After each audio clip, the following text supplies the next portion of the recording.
Emergenza coronavirus, sì del governo alla richiesta del governatore Zaia di far rientrare in corsia medici e infermieri in quarantena ma negativi al tampone, così si sbloccano oltre 700 camici bianchi. Nel frattempo il nuovo report sanitario parla di 543 casi positivi, più 32 rispetto a ieri sera, 164 i ricoverati, 41 in terapia intensiva, un nuovo decesso a Padova. Nel Consiglio dei Ministri terminato la scorsa notte approvate nuove decisioni come il rinvio delle udienze meno urgenti fino a giugno, è lo stop più lungo deciso in questa emergenza. La cancellazione delle finali della Coppa del Mondo di Sci a Cortina e la rabbia della città e delle categorie, il sindaco dice era tutto pronto e così si è persa credibilità. Un gruppo di imprenditori di Vo ha lanciato un messaggio per chiedere al governo azioni importanti per rilanciare le attività del piccolo comune dei Colli che da 2 settimane si trova in isolamento. Consigli antitruffa dal presidente Ater di Venezia, attenzione ai falsi funzionari Ater che telefonano, suonano il campanello dicendo di dover effettuare la disinfestazione, non aprite, sono truffatori. Regionali 2020, chiuse le votazioni della piattaforma Rousseau per i militanti 5 Stelle sulla scelta del candidato governatore, sarà ballottaggio tra la veneziana Erika Baldin e il padovano Enrico Cappelletti. Telespettatori di Antena 3, buongiorno e bentrovati. La prima edizione dei nostri telegiornali, dunque in attesa di collegarci a breve con Marghera, la nostra Anna Maria Parisi che insieme a Paolo Rabato sta seguendo l'unità di crisi alla sede della Protezione Civile regionale per gli ultimissimi aggiornamenti. Oggi presenti anche i direttori generali delle ULSS Venete, ovviamente in primo piano stiamo parlando dell'emergenza coronavirus. Fra pochissimo vi daremo anche il report di questa mattina. Intanto la notizia della mattinata è che è stata accolta dal governo la norma proposta ieri dal governatore Luca Zaia che consente dunque ai medici in sorveglianza ma non positivi al Covid-19 di rientrare al lavoro. Lo ha reso noto poco fa la Regione del Veneto illustrando le disposizioni. La nuova formulazione, ha evidenziato la Regione, consentirà nel solo Veneto di far rientrare negli ospedali quasi 700 operatori bloccati a casa dalla precedente norma sull'isolamento fiduciario. Era stato proprio Zaia ai nostri microfoni, lo ricorderete, ieri a lanciare l'allarme al governo chiedendo la modifica della disposizione nazionale, dato che questa imponeva la quarantena agli operatori sanitari in perfetta salute, ma solo perché venuti in qualche modo in contatto con malati positivi al coronavirus. Quindi è un importante passo in avanti con l'accoglimento di questa richiesta che consente di dare ossigeno agli ospedali. Intanto proprio il governatore stamattina è stato raggiunto prima che entrasse l'unità di crisi a Marghera dalla nostra Anna Maria Parisi e ha dato il bollettino della mattinata sui contagi. Sentiamolo. A quest'ora il primo bollettino del mattino sono 543 persone positive, delle quali solo 164 sono sintomatiche, quindi hanno bisogno di cure presso gli ospedali, e dei quali 41 in terapia intensiva, che è la parte che ci preoccupa di più. C'è una crescita graduale e non è esponenziale come magari si era previsto dalla letteratura scientifica, però non abbassiamo la guardia, c'è bisogno dell'aiuto di tutti i cittadini sul fronte ovviamente osservare le norme igieniche, lavarsi spesso le mani, mantenere le distanze di almeno 1 metro quando si parla con le persone, evitare i luoghi affollati. Queste sono 3 regole che ci aiutano ovviamente a limitare il contagio e a mettere in sicurezza le fasce deboli della popolazione, che sono gli anziani, che sono le persone con pluripatologie, con quadri clinici complessi, oppure gli immunodepressi, pensi a bimbi che hanno avuto malattie importanti, che sono temporaneamente immunodepressi. Noi abbiamo l'obbligo, la responsabilità e anche un fatto di senso civico e di solidarietà di difendere queste persone. Queste le parole di Zaia di questa mattina prima di entrare all'unità di crisi. Allora vediamo nel dettaglio i dati del bollettino di questa mattina. Come diceva il governatore, 543 i casi positivi, di cui 132 nel cluster di Padova. A seguire quello di Treviso con 110, Venezia 100. I ricoverati sono 164, in terapia intensiva 41. I decessi, la tabella dei decessi si vede aggiungere un decesso e salgono a 13 e si registra nell'azienda ospedaliera dell'Università di Padova, quindi continua a salire il numero, però come vedete, lo diceva anche Zaia ieri, insomma è una crescita non esponenziale. Allora, prima di collegarci con Anna Maria Parisi, vediamo nel frattempo cosa è stato deciso dal Consiglio dei Ministri della scorsa notte. Oltre all'ok al governatore Zaia e al Veneto per lo sblocco, per il ritorno in corsia dei medici, altre importanti novità che riguardano soprattutto la questione giustizia. Mi auguro che venga posto fine a questo silenzio fragoroso che accompagna la presenza del Ministero della Giustizia in tutta questa situazione. L'auspicio del presidente dell'Ordine degli Avvocati di Treviso, Massimo Sonego, come quello di molti altri colleghi veneti, ha trovato una risposta nella serata di ieri con le determinazioni prese dal Consiglio dei Ministri riunito a tarda ora.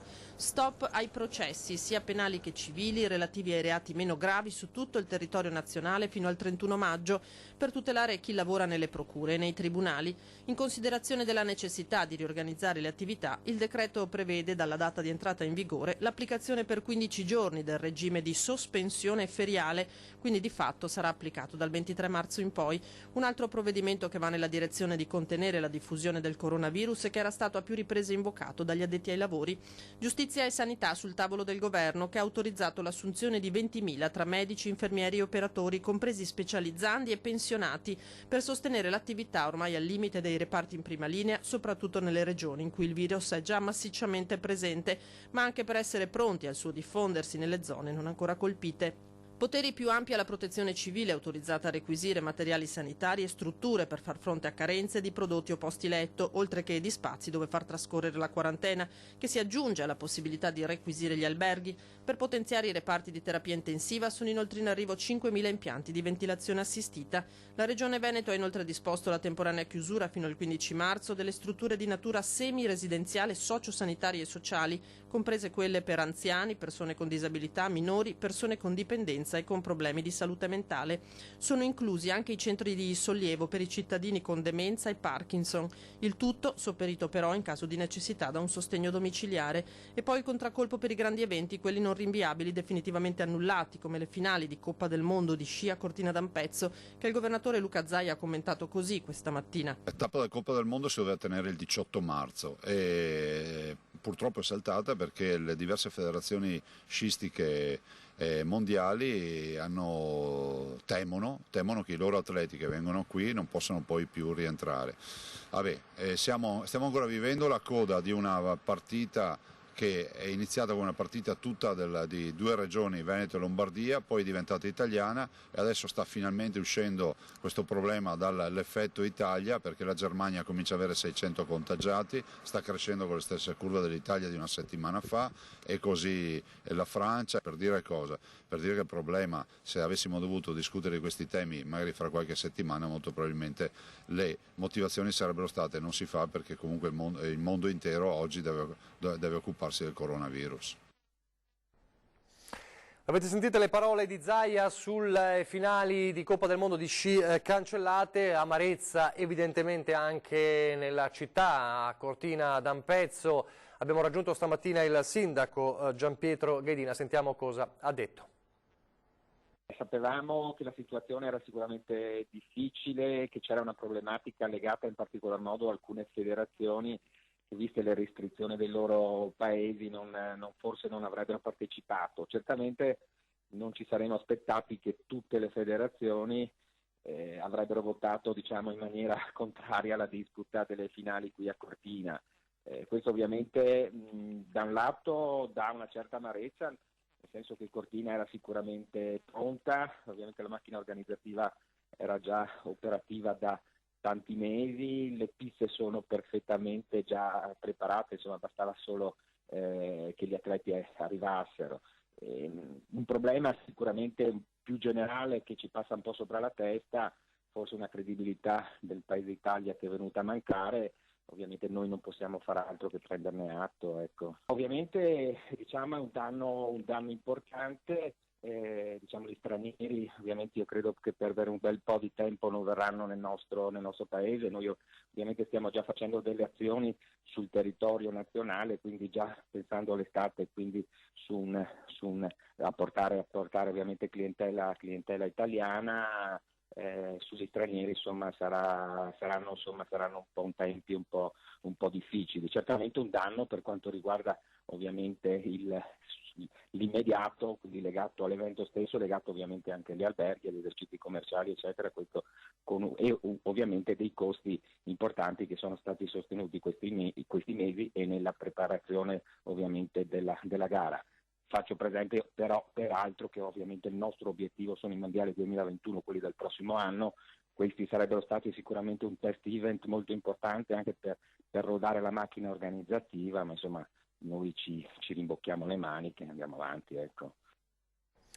Allora andiamo all'unità di crisi di Marghera da Anna Maria Parisi. Anna Maria, ti vedo nel monitor, sei insieme a Paola Barbato, sei proprio dentro il cuore dell'unità di crisi. Abbiamo sentito prima un po' i dati forniti dallo stesso governatore Zaia e anche l'ok che ha avuto dal governo per far rientrare i medici. Cosa si decide oggi? Insomma, cosa hai potuto appurare? Sì, esatto, siamo qui in onda in diretta insieme in quella che è stata allestita come sala stampa per l'occasione nel corso di questa unità di crisi e insieme agli altri colleghi siamo in attesa dell'arrivo del governatore Luca Zaia. Ci hanno detto dovrebbe scendere a breve, non sappiamo quanto possa essere questo breve visto che era prevista il punto intorno alle 11:30, 11:45. In ogni caso le novità a cominciare dalle assunzioni di 525 nuove appunto assunzioni riguarda il personale sanitario. Nel dettaglio 19 i medici, di cui 2 biologi, 279 il personale infermieristico professionale e i restanti invece sono gli OS, gli operatori sanitari. E poi altra novità, quella riguardante il futuro di Schievonia, si deciderà se tenerla aperto, se chiuderlo e ancora che cosa accadrà per quanto attiene a Vo, forse si deciderà anche oggi o comunque entro la serata. Come accennavi da studio con il governatore Luca Zaia, anche i direttori generali di tutte le ULSS del Veneto, insieme a loro anche i virologi, e sapremo che cosa appunto avranno deciso, quali le disposizioni anche in tema di terapia intensiva, con i posti letto in terapia intensiva, un numero di posti che abbiamo visto in questi giorni necessita di essere necessita, visto la positività che cresce di ora in ora delle persone sottoposte a tampone, di essere aumentata. Allora, Anna Maria, ancora dicevi da studio, sì. No, volevo dirti, dimmi pure quello che stavi per dirmi, poi io farei così, teniamo la linea con te e nel momento in cui arriva Zaia, sperando all'interno del quadro del nostro telegiornale, ci richiedi subito la linea, facciamo così? Va bene, facciamo così, ci risentiamo a breve. Io allora, scusate se ogni tanto mi giro dall'altra parte. No, beh, fai bene, devi fare un po' la sentinella. Devi fare la sentinella. Ok. Esatto, come sentinella. Va bene, allora okay, restiamo collegati con te e appena c'è il governatore ci cediamo subito la linea. Abbiamo parlato del settore anche economico, evidentemente, con gli effetti anche per le finali del Coppa di Mondo di sci cancellate, poi c'è i tanti effetti, le sfaccettature dell'emergenza coronavirus. Una di queste, lo sappiamo da giorni ormai, la crisi, diciamo, dei voli in aeroporto, non solo a Venezia ma anche e soprattutto a Treviso, tanto che ieri si è fatto il punto anche con i sindacati e c'è da verificare un po' nei prossimi giorni cosa fare appunto con il Canova. Sentiamo. Un drammatico calo del traffico aereo in tutti gli aeroporti, Marco Polo e Canova quasi deserti, una situazione che sta mettendo a dura prova l'intero comparto. Certo che non possiamo non nasconderci che la situazione è drammatica, un calo di 70%, 80% di traffico nel giro di 10 giorni. Ecco, il mondo è cambiato in 10 giorni. Ora dobbiamo chiederci quanto durerà questa situazione. e dopo riunioni fra sindacati Save e R3 si stanno valutando alcune possibilità come quella di chiudere temporaneamente il Canova. A Treviso e Venezia sono tutte due situazioni molto difficili tutti e due. Ora noi stiamo ragionando, però non so quale sarà la decisione, perché soprattutto il manager che sta facendo le analisi, e non so se la decisione sarà di mantenere aperti i 2 aeroporti o di chiuderne uno per ottimizzare il traffico.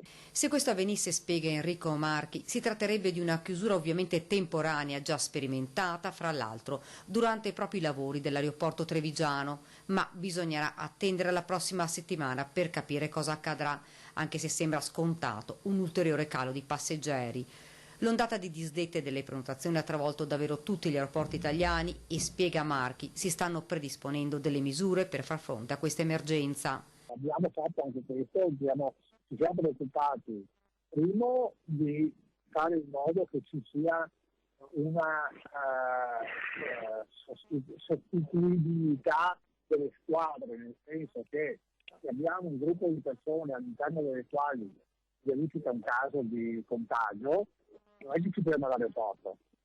Quindi abbiamo lavorato per organizzare i turni sia della parte impiegatizia sia della piazza operativa del terminal, di fare in modo che le squadre siano indipendenti e che se all'interno della squadra si verifica un contagio, non è che stanno a casa tutti. Il nostro obiettivo, spiega, è la tutela di chi lavora all'interno della società e fra i provvedimenti quello di utilizzare le ferie, i permessi arretrati e il taglio degli straordinari. Nel caso, termina Marchi, questa emergenza dovesse continuare a lungo, si dovrà pensare anche alla cassa integrazione. E poi sul fronte economico c'è anche il paese di Vo, il paese isolato, il paese in zona rossa, e gli imprenditori di Vo hanno lanciato sui social un vero e proprio appello al governo. Sentiamolo. Siamo una rappresentanza di imprenditori e cittadini di Vo e considerando che in periodo di emergenza abbiamo dato atto di responsabilità e di senso civico, e lo stiamo dimostrando anche in questi giorni sottoponendoci ad un nuovo tampone, dando così un forte contributo alla ricerca medico-scientifica, e che la comunità di Vo è stata isolata per 2 settimane dal resto del mondo, il gruppo degli imprenditori chiede certezze sugli adempimenti fiscali, in quanto le proposte attuali di slittamento delle scadenze ci risultano solamente un palliativo. Le nostre entrate non sono slittate, ma semplicemente non ci sono state. Una defiscalizzazione per tutto l'anno 2020 e interventi straordinari per le imprese e le famiglie del territorio. Un rilancio con fondi ad hoc per tutti i prodotti, le imprese e l'immagine del nostro territorio. Noi facciamo e faremo la nostra parte, ci aspettiamo che anche le istituzioni facciano la loro. Così le parole degli imprenditori di Vo, adesso la pubblicità e torniamo subito.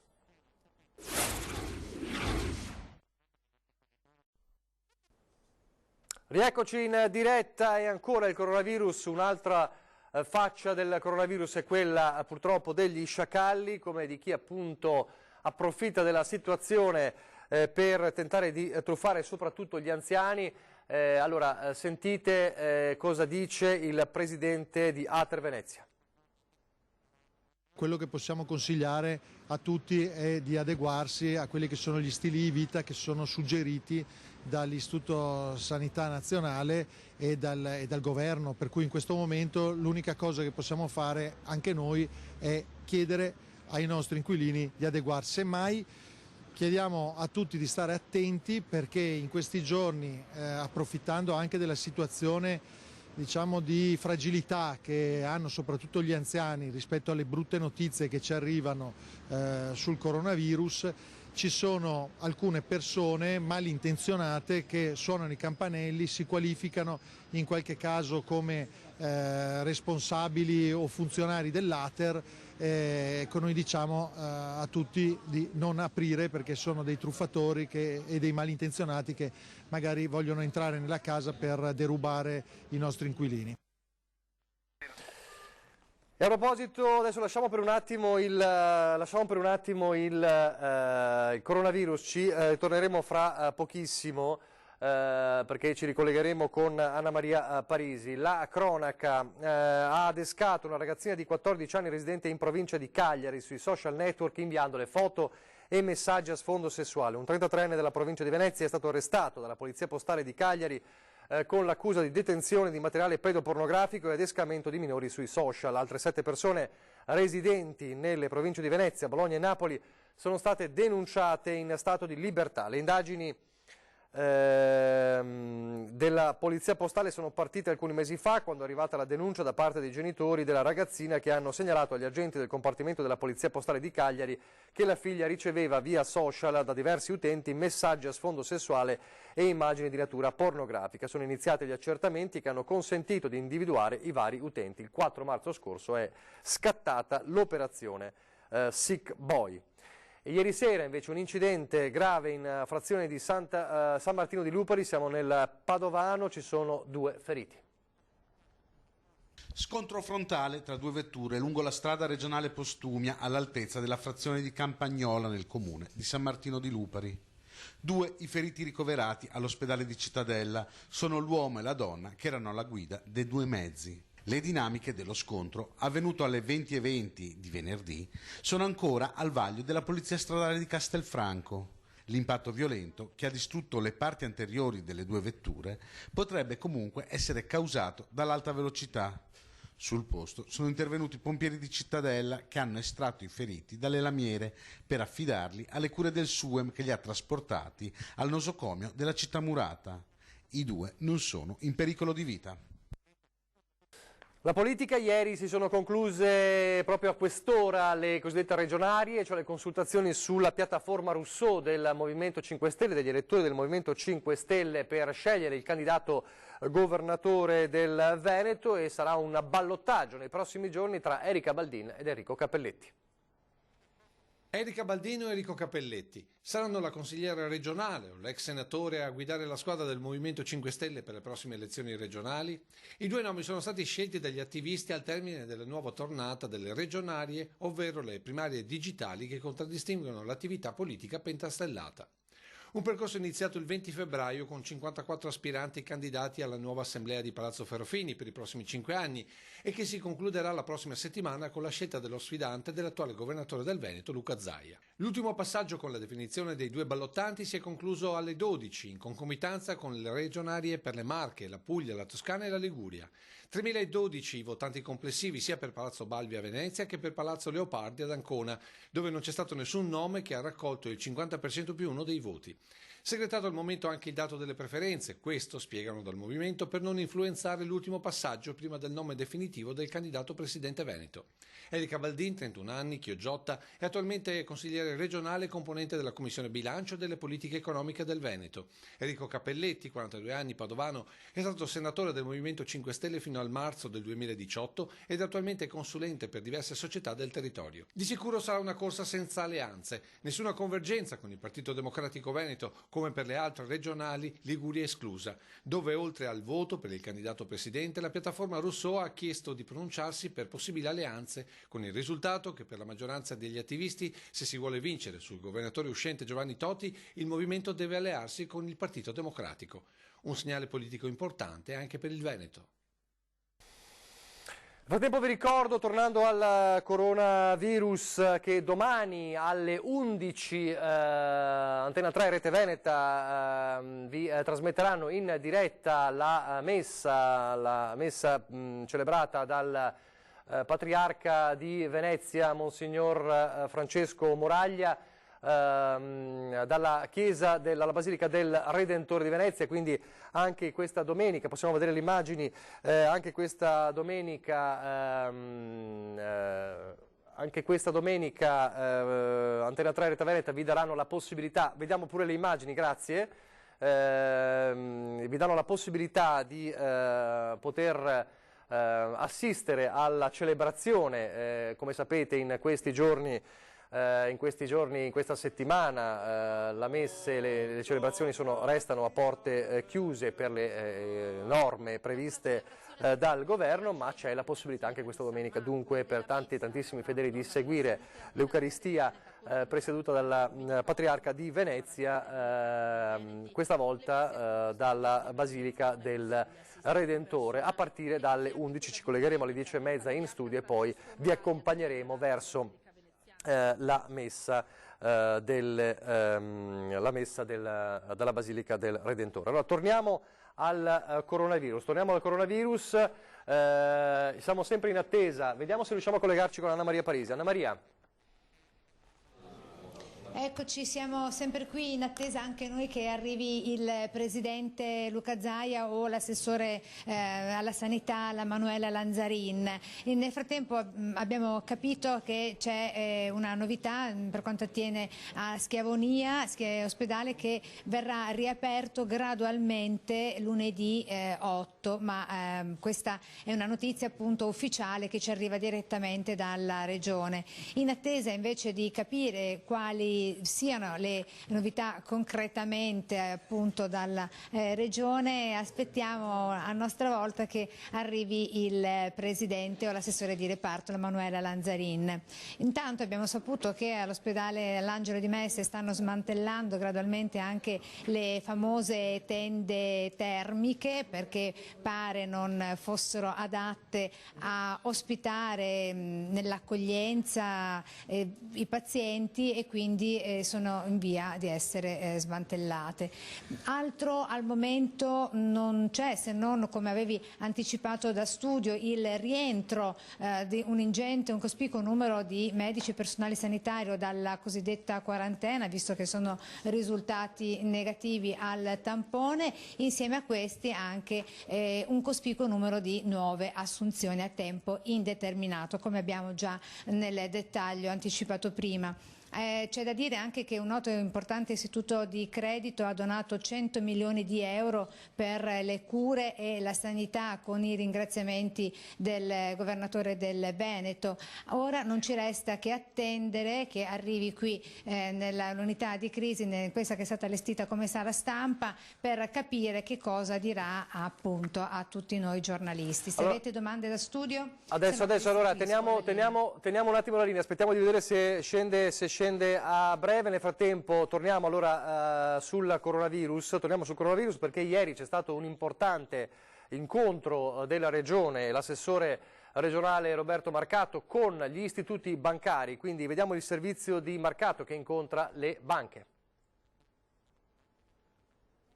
La peculiarità di questa crisi rispetto a tutte le altre crisi che l'Italia ha vissuto, pensiamo a quella ultima che è arrivata dall'America con il crollo di Lehman Brothers, cioè questa ha una velocità di propagazione che non si era mai vista. Cioè noi abbiamo già oggi i ristoranti che vedono meno 70, 80, 90% di affluenza. Non eravamo abituati a questo. Una crisi che in pochissimo tempo ha messo in ginocchio le imprese venete e che va affrontata con misure altrettanto veloci. Per questo la Regione ha incontrato i maggiori istituti di credito. Le banche chiedono alla Regione la possibilità di aumentare le garanzie per aumentare a loro volta il credito presso le imprese. Noi che abbiamo già fatto nel 2019 la sezione speciale della Regione Veneto siamo in grado di dare questa risposta, quindi aumenteremo le garanzie pubbliche presso le banche in modo tale che loro poi siano più forti nel fare credito alle nostre imprese. 2 le richieste effettuate dalle banche a partire da più garanzie della Regione che sono state date. E per quanto riguarda l'aspetto economico e finanziario, la zona rossa sia tutto il Veneto, cioè non ci sia distinzione fra zona rossa, che per il Veneto sappiamo riguarda solo un comune, e il resto del Veneto, quindi estensione a tutta la regione in modo tale che loro possano applicare la normativa prevista dal governo in maniera estesa a tutte le aziende che stanno soffrendo a causa del coronavirus. E poi è una richiesta questa fortissima che noi condividiamo assolutamente, che le aziende che fanno richiesta di moratoria per quanto riguarda i mutui, queste aziende non vengano poi penalizzate con un declassamento del rating previsto ad oggi a bocce ferme dalla Comunità Europea, quando fra un anno dovranno chiedere interventi bancari. Quindi allungando il periodo stabilito, richiesta da rivolgere all'Europa. L'Europa deve capire una cosa che è incontrovertibile. Oggi l'economia dell'Italia è trainata da 3 regioni Emilia-Romagna, Lombardia e Veneto, che sono, guarda caso, le 3 regioni che oggi soffrono di più. Se crollano queste regioni, crolla l'Italia, e se crolla l'Italia, visto che il sistema europeo non è così granitico, si rischia un contagio a livello europeo. È una crisi di vaste dimensioni paragonabile a quella del 2008, che potrebbe essere causata appunto dalla paralisi imposta dall'emergenza coronavirus, e la denuncia viene dai sindacati padovani che chiedono ammortizzatori sociali perché ci sono migliaia di posti di lavoro a rischio. L'emergenza coronavirus non ha risparmiato nessun settore del mondo del lavoro. La denuncia arriva dai sindacati padovani che hanno stimato danni ingenti per le imprese. Sono circa 115 le aziende e le cooperative della provincia di Padova che hanno fatto richiesta di cassa integrazione ordinaria, fondo di integrazione salariale e fondo di solidarietà. Al momento potrebbero essere coinvolti 2.400 lavoratori con un numero di 3.200 giornate lavorative, ma i numeri sono destinati a raddoppiare. Tra i settori più colpiti il turismo e l'agroalimentare. Dei settori molto colpiti direttamente è quello del turismo. Noi poi nel territorio di Padova abbiamo il bacino termale e quindi è già fondamentale, è un grandissimo sfogo quello. Tenete presente che ci sono 7.000 dipendenti solo sul bacino termale e 15.000 dipendenti su tutta la provincia di Padova.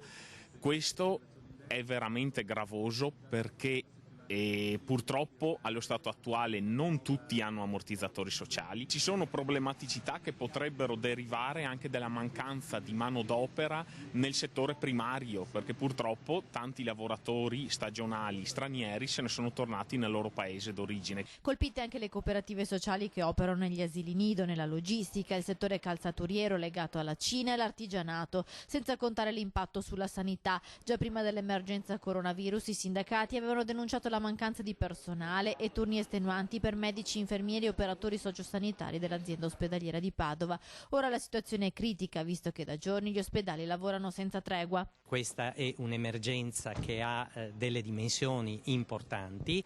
Il personale era già sotto organico in precedenza, questo bisogna aggiungere poi che molti di questi lavoratori, una parte di questi lavoratori chiaramente sono anche in condizioni di isolamento, quarantena per aver avuto dei contatti diretti. Sono in previsione delle assunzioni, speriamo siano sufficienti. Noi quello che chiediamo in questo momento è davvero un forte investimento in questo settore che garantisce ancora una qualità di assistenza e di intervento tra le migliori al mondo. Per questo i sindacati chiedono l'attivazione degli ammortizzatori sociali. Vogliamo innanzitutto la possibilità di estendere gli ammortizzatori sociali a tutti quei lavoratori e lavoratrici che ne sono sprovvisti.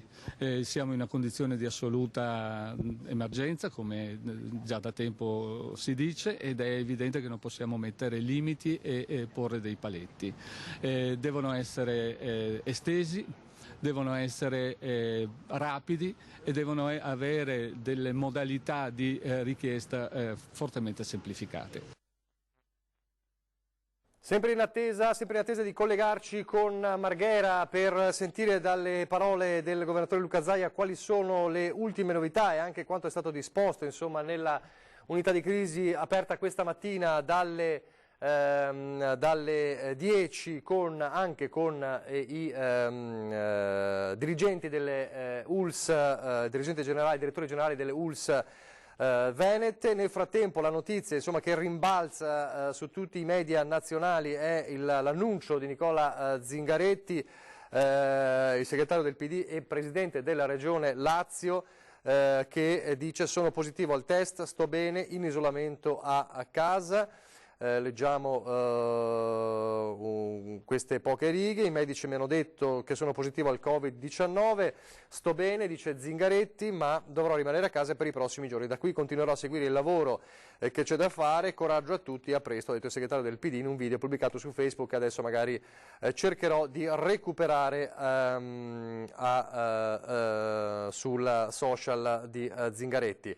Nel frattempo io vi ricordo qual è il dato dell'aggiornamento di questa mattina, il bollettino di questa mattina dato proprio dal governatore Luca Zaia e dall'azienda Zero: 543 i contagiati in Veneto, quindi è salito di 32 unità il numero di casi positivi nelle ultime ore. Il cluster più importante è quello di Padova con 132, c'è stato un aumento di 14 casi nelle ultime ore. Segue Treviso con 110 e poi Venezia con 100. Dal cluster di Padova è escluso il cluster dei residenti del comune di Vo, che da solo ne ha 84. Abbiamo Zai in diretta. Quella della terapia intensiva. La vera sfida da spiegare ai cittadini è quella di fare in modo di arginare il contagio, perché il contagio in una quota limitata, se volete, di cittadini interessati, si calcola circa un 5%, porta i pazienti in terapia intensiva. Le terapie intensive hanno una tenuta per come sono organizzate, le terapie intensive sono ovviamente performanti, ma sono postazioni di cura di altissima specializzazione. Terapia intensiva vuol dire paziente intubato, vuol dire monitoraggio, vuol dire tutta una serie di attività, e quindi non sono un letto normale. E a fianco alle terapie intensive noi ne abbiamo 450 in Veneto. Vi ricordo che in queste terapie intensive si pratica l'attività ordinaria nella sanità, i grandi operati, i pazienti oncologici, i politraumatizzati, insomma tutto quello che è la terapia intensiva. Quindi in questo momento abbiamo voluto portare all'attenzione di tutti il tema dell'approccio strategico sul quale stiamo lavorando ovviamente fin dal primo giorno sulle terapie intensive. Questa partita la si discute e la si vince con le terapie intensive, perché avendo posti in terapia intensiva si possono prendere in carico più velocemente i pazienti della terapia intensiva, non farli attendere, e questo ci permette di essere molto più performanti sulla qualità di cura, sull'esito della cura. Detto questo, oggi abbiamo fatto l'incontro perché ci sono due fatti contingenti importanti. Da un lato il DPCM che verrà rinnovato, il decreto del Presidente del Consiglio dei Ministri, primo provvedimento che scade domenica, cioè domani, che è quello famoso della chiusura delle scuole, che è quello famoso della chiusura delle discoteche, dei bar, con i posti a sedere, eccetera. Quindi c'è un rinnovo. Ho sentito più volte ieri nella giornata il Presidente del Consiglio, ho sentito il Ministro Speranza 2 volte anche stamattina, c'è un rinnovo e quindi ci aspettiamo nelle prossime ore che, in virtù delle nuove linee guida, ci aspettiamo di capire cosa deciderà il Governo rispetto alle chiusure.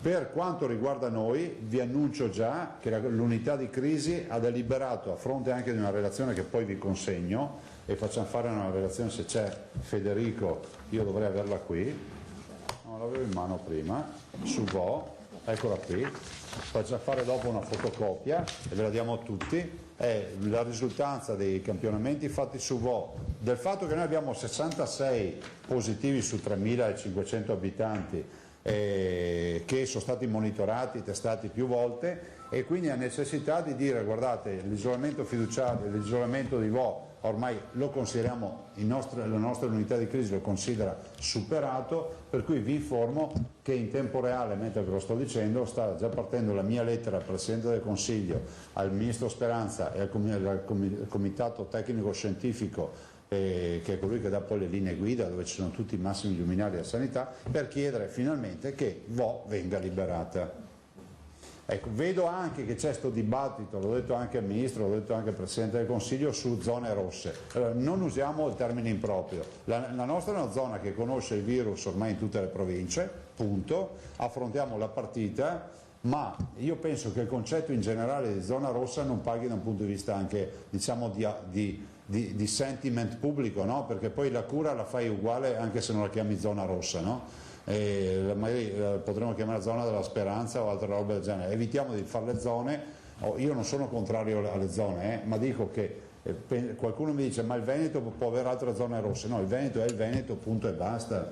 Noi non chiediamo come Veneto di avere identificazioni particolari di particolari aree. Siamo convinti che l'epidemia, perché tale oggi è la definizione, se avete dell'acqua per favore, poi non importa. La definizione che c'è da parte dell'OMS è una definizione chiara e quindi siamo davanti a un'epidemia. Allora, su Vo parte la lettera e via.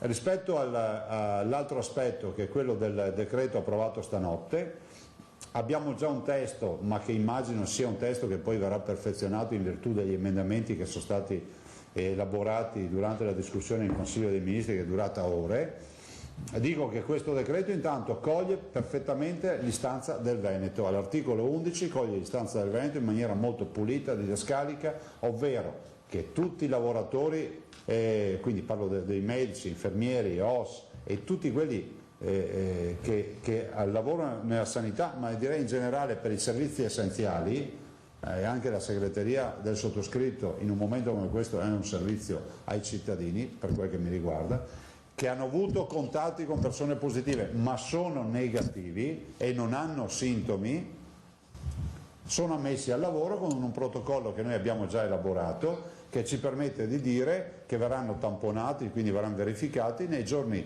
che mancano per finire l'isolamento fiduciario. Punto. Tutto qua. Stiamo parlando ovviamente di lavoratori asintomatici e negativi al test. Asintomatici e negativi al test. Grazie.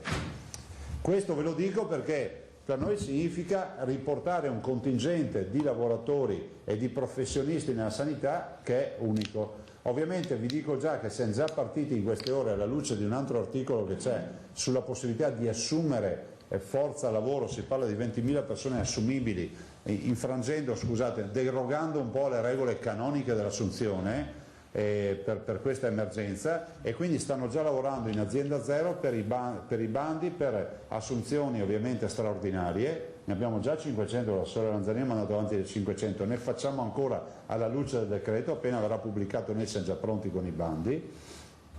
Non ultimo, ve lo dico così come cameo, anche un avviso, e questo è il messaggio che mando a tutti gli ospedalieri a casa in pensione, che è previsto dal decreto, per dire: volete essere della partita come un riservista, adesso abbiamo bisogno dell'aiuto di tutti, perché magari abbiamo medici, infermieri, tutto quello che c'è, nel senso che possiamo dedicarli ad esempio all'attività ordinaria, dedicando chi è più ai muscoli più caldi perché è in partita tutti i giorni, a fare attività molto più complicate. Guardate, vi ricordate quando vi dicevo che uno quando è medico sempre, qualcuno mi diceva ma è andato in pensione, ma è solo laureato e non ha... Ecco, guardate, adesso il governo ha capito che questa è la strategia, è una strategia che il Veneto ha sempre suggerito fin dal primo giorno, vedo che adesso sta diventando realtà. Ricordo quanti insulti abbiamo avuto qualche mese fa per aver proposto queste robe. Ma non è il tempo delle polemiche, quindi andiamo avanti anche con il decreto.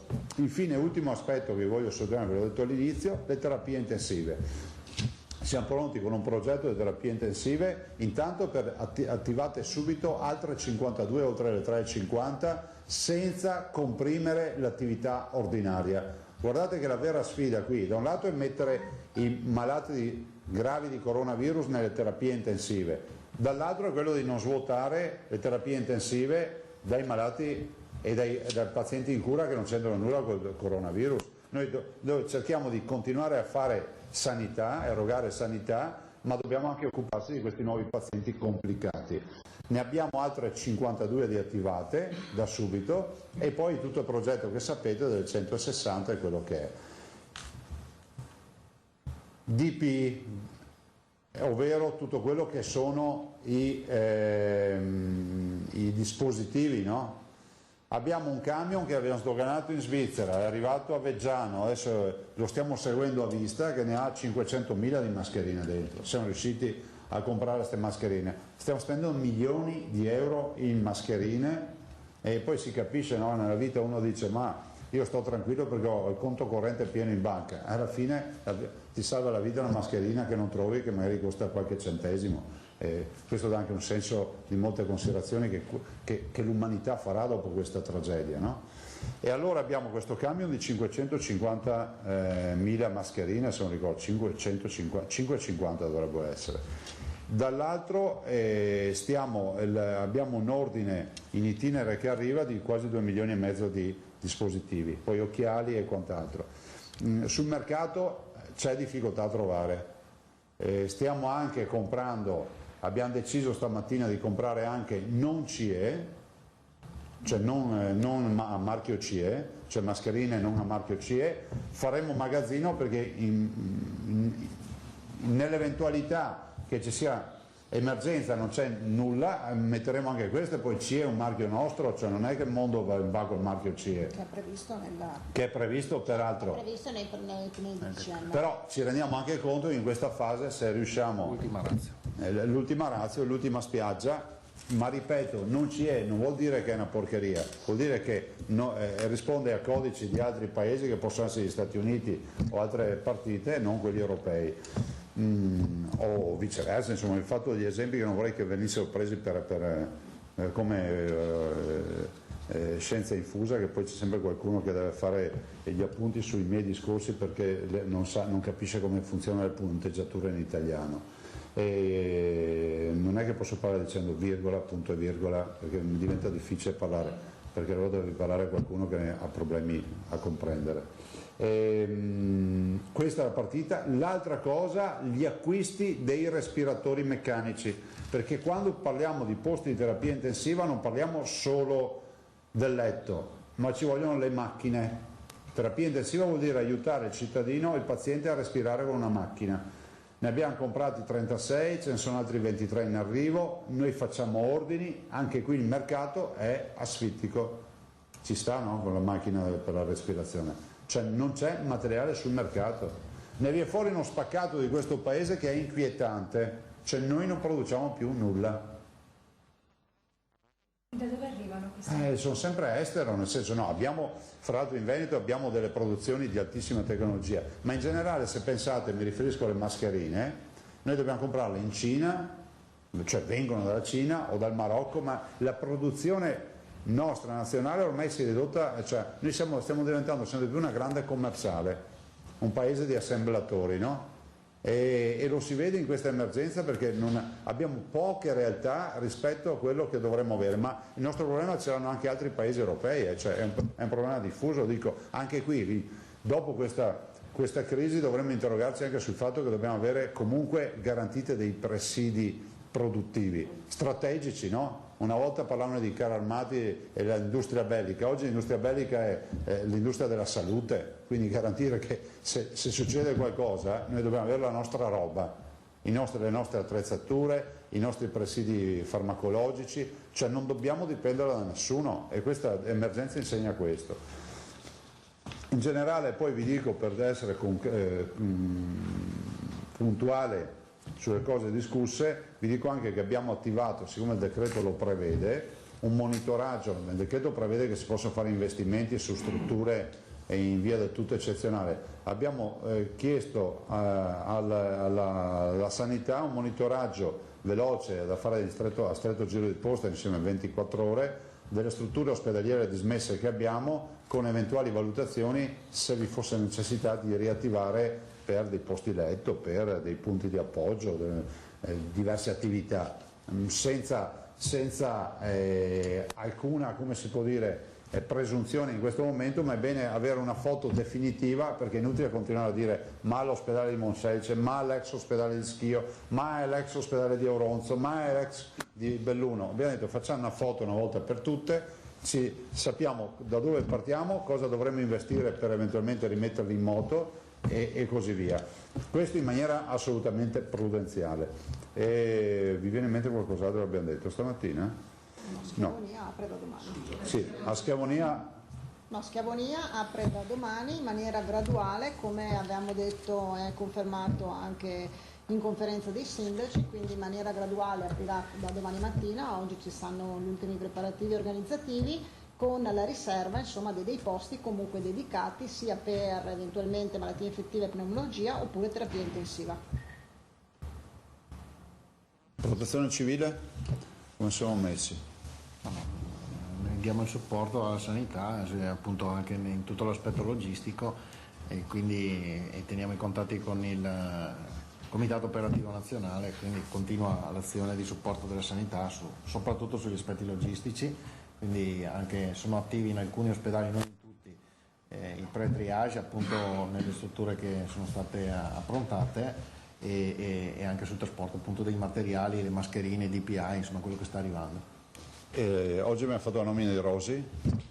Sì, per quanto riguarda il comitato operativo sapete che è stato attivato il CROSS che si occupa appunto Il CROSS è una struttura del Dipartimento Nazionale della Protezione Civile, si occupa di garantire il coordinamento delle varie sanità regionali qualora sia necessario un supporto di alcune regioni che dovessero andare in crisi dal punto di vista appunto sanitario con il supporto di altre regioni, quindi ovviamente questo significa che deve esserci in ogni regione un responsabile che comunichi le disponibilità residue di posti letto in terapia intensiva, la possibilità di trasportare eventuali pazienti anche elitrasportati, eccetera, eccetera. Quindi a questo scopo i rapporti fra la nostra sanità e il CROSS, quindi il Dipartimento Nazionale della Protezione Civile, è stato nominato dal Presidente della Regione, il dottor Rosi. Paolo Rosi. Sì, 118. 118 per capire. L'uomo del 118. Sora Nanzarini? Sì, no, avete già visto il comunicato. Da un confronto ieri con i vari direttori sociosanitari delle singole USL, siccome non c'era un comportamento univoco, abbiamo previsto fino al 15, quindi fino alla chiusura delle scuole, la chiusura di tutti i servizi sociosanitari semi-residenziali diurni, proprio per evitare quindi trasporti, volontariato, pulmini, persone più fragili, con però la possibilità, e le USL si stanno già attivando, di far sì che gli educatori possano andare, o comunque gli operatori, a domicilio per fare eventualmente supporto alle famiglie. Grazie. Passerei a domande e poi dobbiamo tornare su perché non è finita. Prego. Una domanda di chiarezza sui numeri, cioè per capire, quindi noi abbiamo le 500 assunzioni fatte dalla Regione, così come una richiesta in deroga, poi dei 20.000 del piano nazionale sappiamo quanti più o meno girano sarebbero noi? No, ma non è che, attenzione, non è che loro ci danno 20.000, cioè loro hanno tentato di calcolare quanto bacino ci potrebbe esserci in virtù di questa scelta. Zero parabandi per quanti costi? Sì. No, non si sa. Noi tutto quello che viene su lo assumiamo. Però non si sa quanto. No. Okay. E quanti sono i, scusatemi appunto un attimo, e invece quelli che rientrano al lavoro grazie all'accoglimento della richiesta del Veneto dalla quarantena? Anzi, c'erano dell'articolo 11 per capire. Sono 732 almeno quelli positivi. La tabella di ieri. Quella tabella di ieri magari oggi la rimandiamo. Specifichiamo. La rimandiamo a giornata d'oggi, ma comunque sono almeno 550-600. Un centinaio di uniti. Scusa, ma io non ho capito bene questa cosa dei 20.000. No, ma i 20.000, allora attenzione, il Ministro nel presentare il decreto dice questo darà una possibilità di assumere almeno 20.000 persone, punto. Arriviamo in Veneto, noi vediamo l'articolo del decreto che è il 16, se non ricordo male, articolo 16. Vabbè, sì, perché quello è quello degli ospedali. Quello. E noi vediamo si apre questa possibilità, faremo i bandi e vedremo quanta gente viene sul punto. Loro hanno fatto una stima di quanto movimento può creare a livello nazionale, ma non è che danno a noi una parte dei 20.000. I numeri sono, diciamo, per adesso 525 già autorizzati, quindi possono già essere assunti da pre-decreto più circa 550 che rientrano. Quelli sono quelli che oggi sono a casa, che con l'articolo del Presidente possono rientrare, quindi quelli erano che sono già nostri dipendenti. I numeri sono questi? Sì, vuol dire un migliaio che tornano in pista. E in più quelli che saranno necessari. Quelli in quiescenza, quanti potreste richiamarne? Cioè, avete già un numero? Facciamo un avviso anche cercheremo di utilizzare i canali degli uffici personali che hanno i pensionamenti, e quindi un appello poi anche a voi che di dire che se qualcuno dei medici, infermieri o operatori sono interessati, contattino direttamente l'ULSS, non c'è nessun problema, contattino la Regione, ma penso che sia meglio l'ULSS dove lavoravano, in maniera tale che e comunque ci sarà un avviso che non ha la presunzione di essere un bando di assunzione, dove uno dice guarda io mi dichiaro disponibile, se serve ci sono. Per quanto tempo? 6 mesi? Beh sì, intanto 6 mesi. Sulla terapia intensiva io vorrei sapere, qual è attualmente il tasso di occupazione medio dei posti letto? 75-80%, ordinaria sanità. Nel complesso? Sui 3,50. Sui 4,50. Non è neanche tantissimo. Beh, insomma, considera che quando è il 75-80% o anche di più a volte, poi dipende dalla giornata, noi abbiamo 4,50 di base, che sono posti letto, terapia intensiva. Apprezzati. Sì, sì. No, sapete che ti dico perché mi diceva Meridiano che loro arrivano al 95. Ma poi l'azienda ospedaliera fa trapianti? Belluno meno, cioè Sant'Orso meno, cioè è chiaro che Possiamo poi... dire 75-80% di occupazione media dei 80%. 80% media facendo un po'. Ecco lì il piano di rafforzamento che era stato presentato. Ne abbiamo parlato prima. Sì. E che tempi possono prevedere? Immediati, da lunedì abbiamo già i 52 posti in più. Quindi qua... No. Per ogni ospedale... No, sono 52 divisi, da lunedì ci sono 52 posti di terapia intensiva, alcuni sono già da stasera, tipo l'azienda ospedaliera è già pronta stasera con 11 posti in più, sono già pronti, senza Schiavonia questi, senza Schiavonia. Quindi Schiavonia sarà quanti altri posti invece? Schiavonia previsione 50 posti, ma che possono essere sia di terapia intensiva se ci sono chiaramente i macchinari, ma anche possono essere malattie infettive. Di un reparto specializzato per il coronavirus. Altro? Sì, io vorrei sapere, il Presidente ha detto che il DPCM sarà rinnovato, quindi quello che le misure che scadono domani sera saranno... Io ho questo... La scuola ancora chiusa? No, è già chiusa, fino al 15. Quindi cos'è che verrà prorogato? Le misure su, penso, le attività commerciali e altre cose, ma non lo so perché adesso dovremo vedere il testo nuovo. Comunque faranno un DPCM, questo è la notizia. Allora, entro le ore 24 domani lo devono fare. Immagino da quello che si sa che già in giornata, verso sera o in giornata arriverà un testo eventualmente da, fra virgolette, osservare, no? se ci sono delle indicazioni. Dopo, anche l'ultima volta l'abbiamo osservato, non è che sia stato colto tanto. Non chiedete invece, a differenza di altri enti territoriali, la definizione di zona rossa? Ma guarda, allora, zona rossa, allora, se il problema è un principio giuridico, io dico di no, che deve essere il principio giuridico deve valere per tutti, perché non è che possiamo ragionare che la zona rossa è i soldi dei danni e l'economia e tutto il resto no. Mi rifiuto di nominare zona rossa il Veneto per avere i soldi. Il Veneto ha l'emergenza dell'epidemia, appunto, come tutti. Poi c'è una zona rossa di natura clinica, che è un'altra roba, come l'abbiamo avuta noi per Vo, ma Vo per noi è superato. Era un focolaio iniziale, aveva tutte le caratteristiche dell'isolamento, adesso basta. E questa sarà una richiesta che considerate per il DPCM in uscita prossima? No, io ho già fatto la richiesta, sì, che si... Sono mandata la lettera? Sì, guarda, penso sia già partita. Sì. Chi decide per Vo? C'è il Comitato Tecnico Scientifico e poi il governo, in base alle risultanze di natura clinica e validate dai clinici, decide se aprire o no. Noi abbiamo argomentato dicendo che guarda qua ormai la situazione è consolidata, fotografata, è il posto più sano del mondo, cioè 66 positivi, adesso con le nuove tamponi molto probabilmente vedremo anche quanti si sono negativizzati. Quanti sono i ricoverati? No? Sono non tanti. Beh, ce l'ha qua, è qua. Allora, abbiamo...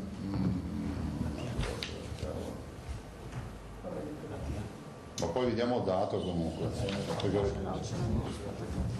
è nell'altra tabella. Presidente, ci sono previsioni sulla tempistica, cioè entro quando questa emergenza sanitaria potrà... Guarda, la letteratura scientifica ci dice che le curve iniziano a rispondere dopo 6 settimane, almeno quella che ho letto io. Dopo è altrettanto vero che noi non abbiamo iniziato a ottobre e quindi non ci stiamo prendendo tutto il brutto tempo e l'invernata, ma stiamo andando verso la primavera e questo gioca a nostro favore. Il virus col caldo sparisce, si attenua, sparisce, insomma. Vo è indecisa dal decreto che verrà messo in giornata? Vo rientra nelle misure, siccome è un decreto iniziale Vo, è quello del 23 se non ricordo male. 10 quindi malattie infettive, 3 era scritto mi sembrava e 3 in terapia intensiva. Questo è l'esito di Vo, perché capite che ormai la situazione è consolidata e non si è aggravata, cioè non è che ci siamo trovati in 15 giorni al paese infettato, 66. Devo chiedere, negli ultimi giorni Sì, ve lo confermo. È più bassa. Ma la domanda delicata è questa: avete anche una previsione di quando potrebbero essere problemi di saturazione di terapie intensive o al momento nessuno fa un calcolo di questo tipo? Ma sai, ieri abbiamo avuto uno spike di 12 persone in terapia intensiva, ci è venuto il brivido, cioè se 12 in un giorno voi capite che ce la giochiamo. Invece oggi al momento l'incremento è stato relativo. E anche qui, guardate, noi facciamo una comunicazione che è in real time assieme a voi, no? È come se io andassi a leggere un vostro articolo una settimana fa, sicuramente avrei da dire ma non è più attuale, ma perché è ovvio che sia così. Invito chiunque a evitare di prendere video del Presidente della Regione perché 6 giorni fa diceva che era positivo, cioè io vi dico che oggi il trend, e ve lo confermo, il trend non è un trend aggressivo come ci aspettavamo, il che non vuol dire che fra un'ora venga qui a dirvi che abbiamo le terapie intensive collassate, ci siamo capiti, però se voi mi chiedete di fare la foto dell'istantanea è questa, e considerate che 3/4 dei 548 e 43 sono a casa asintomatici. Noi abbiamo la politica dei tamponi, c'è un'altra politica che si può fare. So che è crudo quello che vi dico, o si adotta un sistema di vigilanza come il nostro per una sanità che è in grado di mantenere, attenzione, quello che stiamo facendo noi perché c'è questa sanità, oppure si fa un'altra scelta, qualche paese lo fa, si aspettano i pazienti alle porte del pronto soccorso. Si può vincere la sfida perché ne arrivano pochi, ma sicuramente si perde una sfida che è quella di salvare la vita a alcuni che potevano salvare la vita. Ultimo appello che faccio ai cittadini, visto che mi state filmando, non serve leggere l'enciclopedia per sapere cosa fare, evitare luoghi affollati, seguire l'indicazione di lavarsi spesso le mani, non è che abbiamo le mani sporche, è che se noi siamo positivi non lo sappiamo, con un grande senso di responsabilità ci mettiamo le mani in bocca, abbiamo il virus in mano e poi dando la mano a qualcuno, toccando qualcuno, trasferiamo il virus. Il virus entra attraverso 2 vie principali, l'orale, quindi la bocca, e il naso, e una diciamo secondaria più difficoltosa ma c'entra sono le congiuntive degli occhi. Quindi con le mani evitiamo di toccarci gli occhi, la bocca o il naso, punto. Luoghi affollati, e l'altro aspetto è la distanza, perché quando noi parliamo e respiriamo emettiamo vapore acqueo, non lo vediamo e può veicolare il virus, o possiamo ispirare il vapore acqueo del nostro interlocutore che ha il virus. Sono 3 regole banalissime, se si rispettano, prima non ci ammaliamo, secondo aspetto, in maniera responsabile e solidale mettiamo al sicuro le persone che conosciamo che magari sono non in perfetta forma fisica, che magari sono immunodepresse, che magari sono pazienti oncologici, che hanno diritto di vivere e vivere bene come tutti gli altri cittadini. Presidente, a proposito di posti affollati, domenica scorsa c'erano centri commerciali che hanno usato, come lo mettiamo? Guarda, io ne ho parlato anche col Ministro, tra l'altro mi hanno mandato un video che era raccapricciante di un centro commerciale, non è in Veneto, è una roba raccapricciante, io penso ci siano 2000 persone accaicate, fra l'altro quasi c'è una gran parte bambini, accaicati per un special guest, un VIP, che evito di dire di cosa si trattava. Una roba di giorno, però una roba folle dalla pressione. Quello è un sistema. Ma guarda, io penso una cosa, che noi cittadini, io vedo che i cittadini che incontro chiedono uniformità ecco, probabilmente l'uniformità magari oggi il mondo scientifico ci dice di riaprire tutto, non ve lo so dire questo. Non mi avventuro a proporre regole. Sono contrario al coprifuoco, che sia chiaro. Sono contrario al coprifuoco. La situazione europea è bene che ve la dica, se ci date una mano a comunicarla ai cittadini. La Germania ha iniziato l'escalation, è stato il primo caso in Europa, voglio ricordarvi, e adesso ne ha 600 casi e ovviamente vanno in su. La Francia ha ovviamente il virus, la Gran Bretagna ha un modello come il nostro, sta tamponando il più possibile, cioè sta facendo test il più possibile, e poi la Svizzera ce li ha, la Spagna ce li ha, e la Croazia ce li ha e così via, per dire che comunque il virus è arrivato in Europa. Nota a margine, è scandaloso e vomitevole quello che stanno facendo a nostro carico a livello internazionale.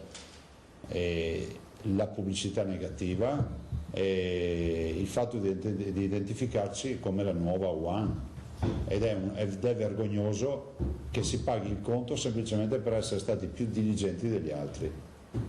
Punto. Presidente, per dare anche un po' di notizie rassicuranti. Ne date poche adesso? No, ancora adesso, per continuare su questa scia, visto che ci sono anche tante persone anziane che ci stanno seguendo, rispetto al numero delle persone contagiate o positive, quante quelle che ad oggi sono guarite, che stanno bene? Ma sulla guarigione, guarda, noi abbiamo anche il dato qui, ci sono già le prime dimissioni, però vorrei dire che tutti i cittadini hanno diritto ad essere rispettati e curati nella stessa maniera. 25. Non c'è distinzione di età, di censo, di nessun tipo. Quindi a me spiace che qualcuno dica magari ma sono gli anziani. Gli anziani hanno diritto di essere curati e tutelati ancora di più degli altri cittadini. Io la vedo così.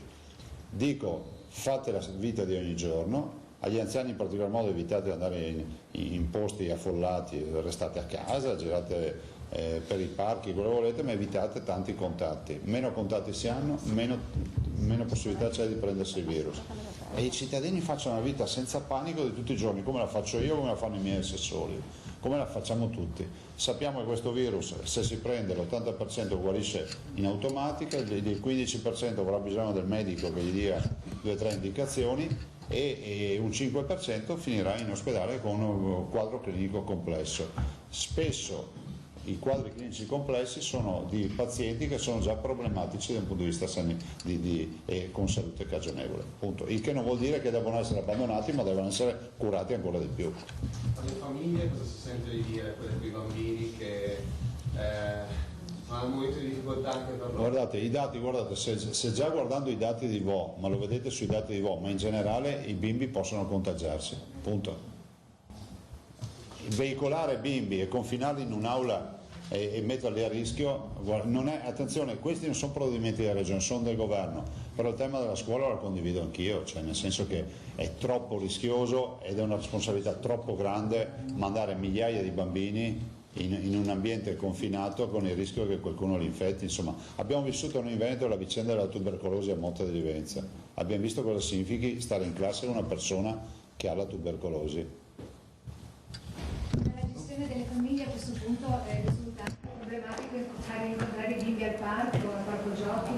Insomma, ci vuole poi anche un po' di buonsenso. Noi abbiamo chiesto l'introduzione del congedo parentale per aiutare le famiglie, ma ripeto, scrivetelo chiaramente, questi sono tutti provvedimenti che competono al governo. Non è la regione che sceglie di chiudere una roba e aprire un'altra. Grazie. Devo andare, però devo andare su, ragazzi. Un minuto, ti mando subito in onda. Questa allora la conferenza stampa del governatore Luca Zaia. No, teniamo le immagini, voglio sentire adesso cosa dirà ai microfoni, ma sostanzialmente i punti salienti li ha detti in conferenza stampa. Sentiamo allora cosa dice. Fondamentalmente avete sentito la richiesta ufficiale al governo di togliere, diciamo, l'isolamento da VO.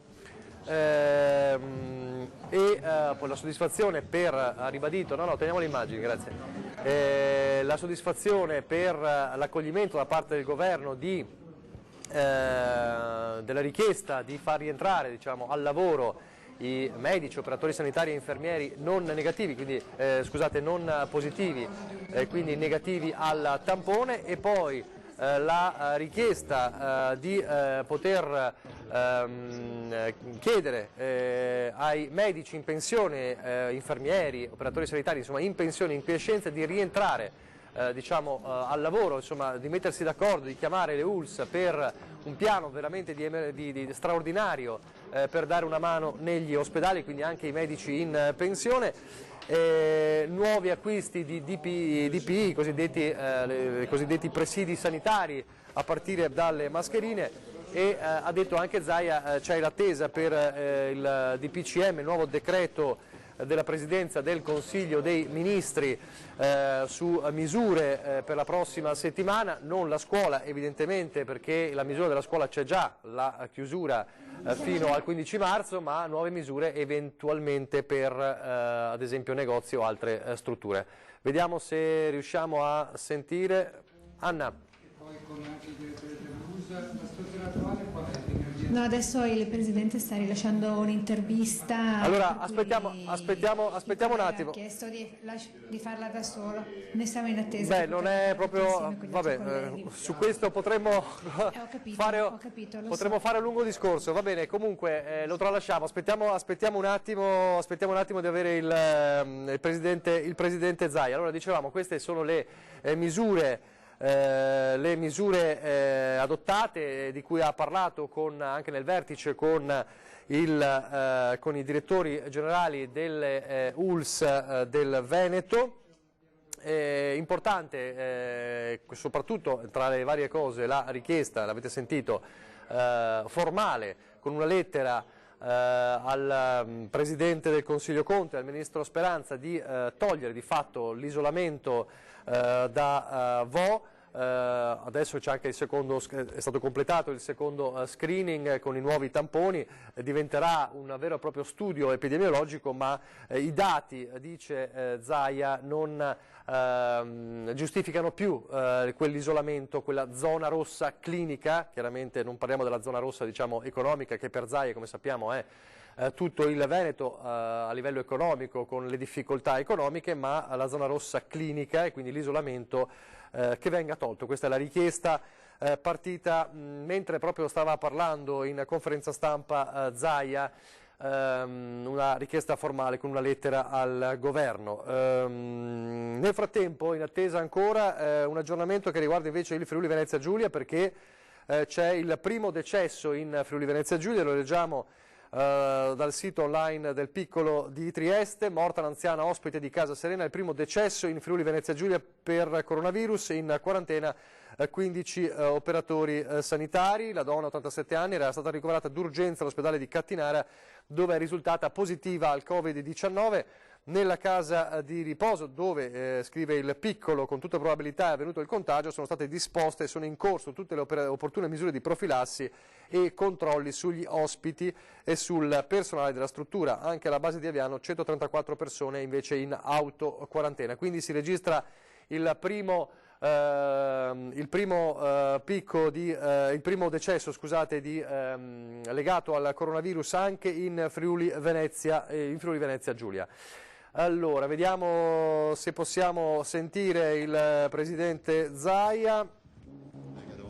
Eccolo qua, eccoci qua. Ecco, Presidente, lei ha poco tempo da dedicarci, ma diceva, visti i numeri che riguardano la nostra regione, visto quanto sta accadendo a livello europeo, noi siamo stati i primi comunque nella trasparenza a muoverci. Sì, sì, assolutamente sì, non è assolutamente vero. Primo che siamo stati i primi, prima è stata la Germania, almeno 20 giorni, un mese prima di noi ad avere i pazienti, e dall'altro siamo coloro che si sono mossi con trasparenza, ma oggi vediamo che siamo in buona compagnia. La Germania ormai ha i suoi primi 600 contagiati e non gioiamo di questo, ma è un dato di fatto. La Francia, la Spagna, la Svizzera, l'Austria, e si finisca di dire che l'origine sono la Lombardia e il Veneto, perché vuol dire cattiverie, perché questi sono pazienti che loro hanno infettati con tutt'altre modalità e non c'entra nulla il contatto con i nostri. Strade vuote a Venezia, nelle città turistiche, questa immagine fa male davvero. Beh, fa malissimo e fa danni economici, quindi abbiamo un'emergenza sanitaria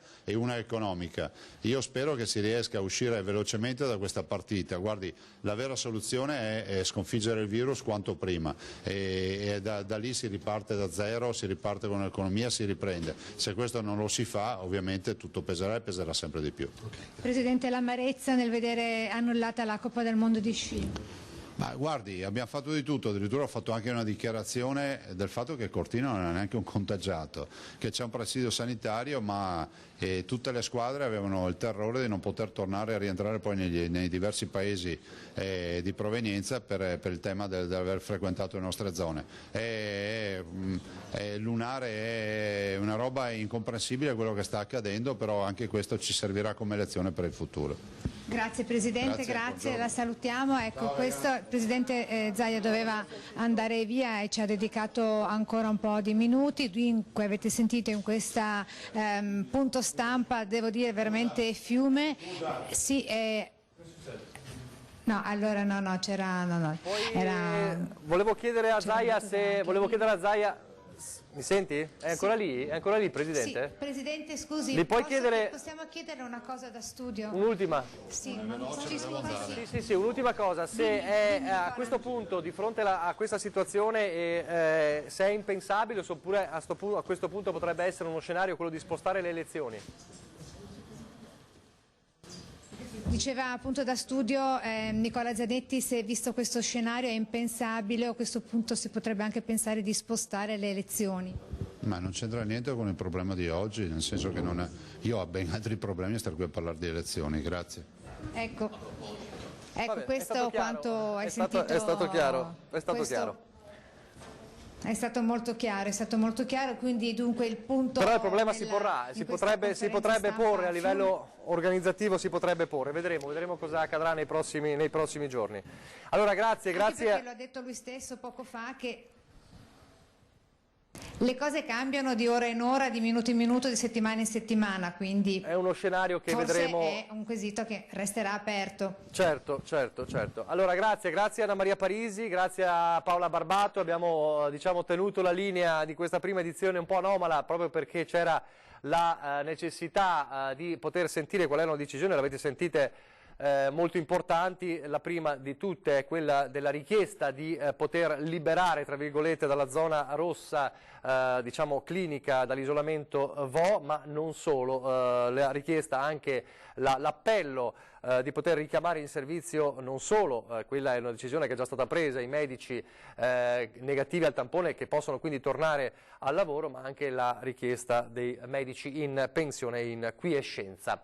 Ne parleremo di nuovo alle 17 quando ripartirà la nuova diretta con tutti gli aggiornamenti che vi accompagnerà fino alle 18:30. Nel frattempo vediamo il meteo, allora ci vediamo alle 17 per una nuova diretta e nuovi aggiornamenti. Arrivederci.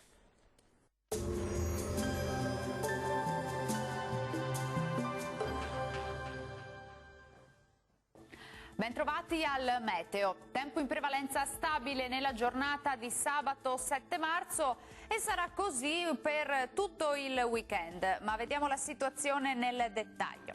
Sul Veneto al mattino cielo a tratti nuvoloso e non si escludono anche dei piovaschi, specie sulle aree meridionali della nostra regione. Sarà più asciutto e soleggiato nella seconda parte della giornata.